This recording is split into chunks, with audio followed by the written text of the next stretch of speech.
We're back on the channel with another video. Today, we're taking a break from the vlogs that I have been uploading lately, which I'm having a lot of fun with, to talk about equipment and whether or not larger purchases of specific equipment is worth it. So I've got my list. We're going through the pros, the cons, whether I regret buying them, whether they're good for a business just starting out. Let's do it.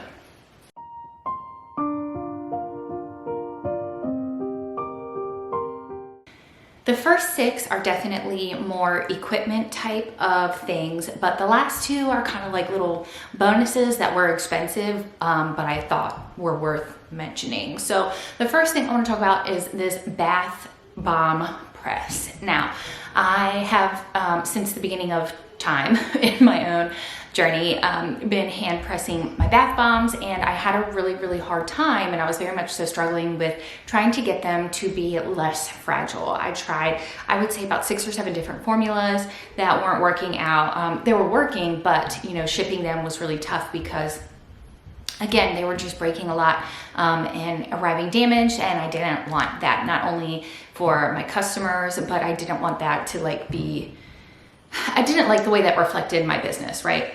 So I set upon a bath bomb press because through research, I found that people were saying, you know, if you're having a hard time with them breaking during shipping, you may not be packing them tight enough.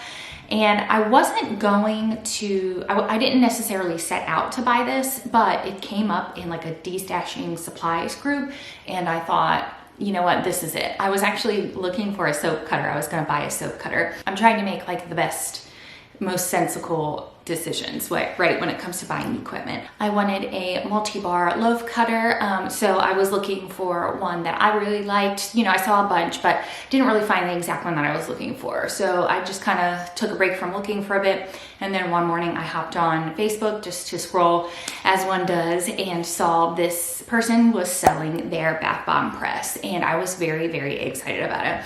So there was like a little crack on the brace for the front, which I'll insert, you know, a picture here.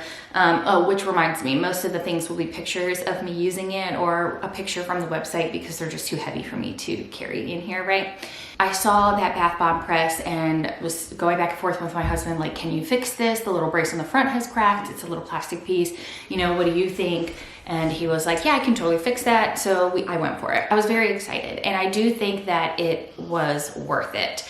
But if I was to buy another one, I think I would buy one that you have to attach to an air compressor. This one is like an automatic one, but when you press the button, it goes like and presses the bath bomb. But I really want one that, and if I were to go back and do it again, I would get like a stamp one that you do need an air compressor for.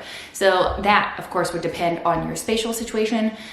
I don't actually know that my space would support that. So maybe it is for the best that I got this one, but I really do like it.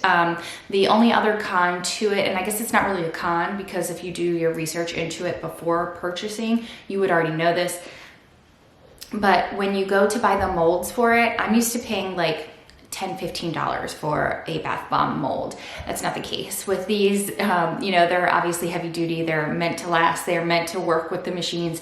So it looks like the average price range for one mold is about $75 to $150. So please keep that in mind when you're buying them, because that is a pretty, you know, depending on where you are in your business, that's a pretty big chunk of change. So keep that in mind. Yes, I do think it was worth it, and yes, I would purchase a bath bomb press again. The next one is a thermal label printer. Now, I have this one. It is from Amazon. It works just fine. No problems with it. It's very easy to use, very easy to load. Troubleshooting's, again, very easy. All you gotta do is plug it in, but that's also where my con comes from, okay? My con for this thermal printer is I did not spring and pay the extra couple of dollars. I think it was like 30 bucks for a Bluetooth one, and I absolutely regret that. Mine, I have to plug it in, and I do have a Mac, so I have to put like that little, I think it's called a dongle, which, by the way, that's such a weird word. Like, why would you call it that? So I do have to get like the little USB to Mac connector and plug that into, and it works really fast. All you gotta do is plug it in and then press print, so there's not like a lag time there. But had I thought about it and really considered what it meant to have the printer be Bluetooth compatible, I definitely would have gone for the Bluetooth. So keep that in mind. Again, it works fine. There's nothing wrong with it. I love it. It's great. And it does everything I need it to do, but the Bluetooth is really where we're struggling. All right, number 3. This one is probably the most exciting out of the things that I've purchased, and that is a candle wax melter. I got mine from Makesy. I had been thinking about it for quite a long time, but again, you know, kind of, we've talked about this in a couple videos before. I'm trying to be very smart in how what kind of equipment I'm purchasing as I really like refine and get into what I want to be doing in the long term. So for me, this was definitely something that I did plan on purchasing this year in 2023. And then Makesy had their, I think it was their anniversary sale, birthday sale. They had some sort of sale where everything was up to 25% off. So I decided, you know what, that was it. I was going to pull the trigger right then and there. I bought it and I would never look back. It's amazing. I love it. I have had no problems with it. One time I thought I was having a problem with it because I had it on for a long time and like nothing melted, but it turns out like you know how your electrical outlets, like sometimes you have to press the button to like reset it so it works, right? So that was my fault, not the melter's fault. I really love it. I have noticed though, if you try and like open the spout before everything has fully melted, that it can be clogged with hardened wax. So either you have to pick it out or and then like as soon as it picks out, it starts like pouring wax out onto you as you're picking it out. That's actually a super easy fix. All you gotta do to fix that is just wait a little bit longer for the wax to melt. I did get the smaller one. Part of me wishes I got the bigger one, but part of me thinks that I made the right choice in getting the smaller one. I think that they're definitely worth it. I like how in my research, right, because I had already been researching this, in my research, I saw a lot of people were saying like, be careful where the spout is located, because if the spout is like too high above the bottom, then when the wax melts, everything that's under the spout opening, like on the inside, you'll have to like tip it forward to get the wax out. So be careful of that. I haven't noticed that with the Makesy one.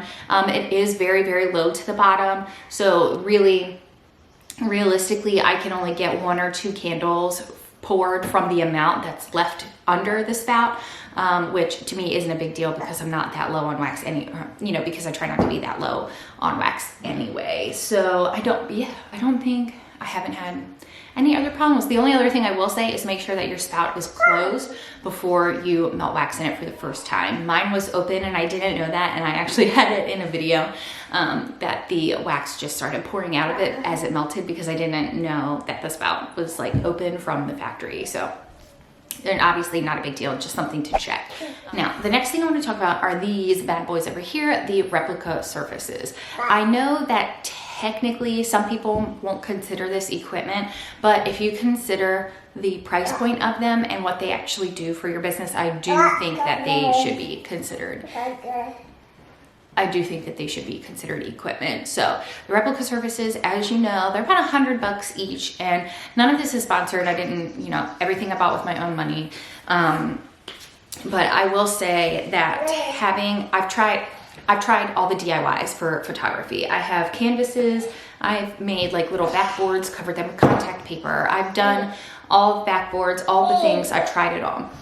Replica surfaces are just the easiest. I do have some really nice backdrops. They're like canvas backdrops. Some are from is it Club 7?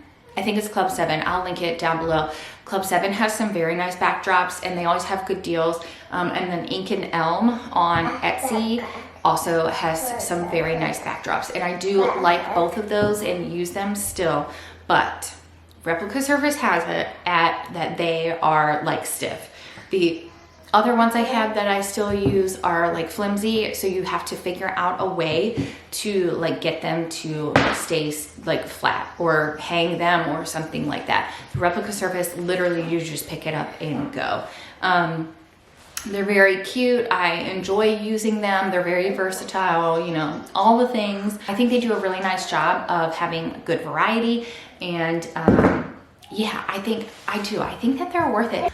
They're definitely worth it. I can't deny it. I was against it just because of how expensive they are, but they are so easy to work with, and like just 5 stars. I do plan on having like a couple of product photography videos coming up, because that is something that I have been working on and like kind of perfecting for so long, that now I feel like I've got like a good, you know, I've got like a good thing going with it. So be on the lookout for those. And if you have any product photography specific questions, definitely let me know so I can include answers in those upcoming videos. I'll have like a full replica surface like tutorial type deal, how I use them, talking about props and angles and this and that, and what kind of shots you need, and you know, all those kinds of things. So any questions you have related to product photography, definitely leave them down in the comments below so I can answer them in that video. Number 5, the heat sealer. Okay, I talked about this in like a different equipment video, and I just wanted to very briefly say that as time is going on and I'm needing to heat seal more and more, I do wish that I had looked into a more long-term scalable solution. Individually heat sealing and shrinking my bar soaps, bath bombs, you know, anything else that I might be heat shrinking. Doing that individually is really taking up a lot of time. I wish that I had the forethought? I wish that I had thought long-term when it came to this solution, and went with something more large scale, like the National Shrink Wrap System or something like that. I think that's better, just because one, it creates less waste and you can do a bunch at a time versus one by one. A big time saver there. So I like what I have, and I don't think there's anything wrong with it if you're just starting out, but consider that if you plan on individually shrink wrapping a lot of things, it might be worth saving up for the National Shrink Wrap System. All right, this one, I don't really know if you count this as equipment or not. I guess some people do. So I have a ring light. I've had the same ring light for forever. I've never had any problems with it, but I never use it. For me, I use natural light as much as I can. I know that not everybody has that luxury, but for me, the ring light is just taking up a lot of space. I never use it. And even when I do try to use it, like if I'm randomly filming after the sun's gone down and I turn it on, I don't like how the lighting looks anyway. It's not soft, like it's a very fluorescent type deal. So maybe, I don't know, maybe there's like a natural light filter type thing that I could put over it. But then again, I really just don't need it. So unfortunately, I do have that for no reason at all, it would seem. Last two, I'm gonna kind of go to put them together, and that is a Shopify subscription and the Final Cut Pro editing, like video editing software. I know these aren't equipment, but they are very expensive purchases if you're just starting out. So originally, when I had my website on I hosted on Shopify, I was paying per month, and at the end of the year, I kind of realized, wow, I could have saved like a ton of money if I just paid for a year at a time. At the beginning, I wasn't able to do that, and so I didn't. But now I went ahead and just paid for a year. It saves a couple $100. I think it's worth it. It's something you don't have to worry about, so you can just kind of put it in your accounting at once versus every single month.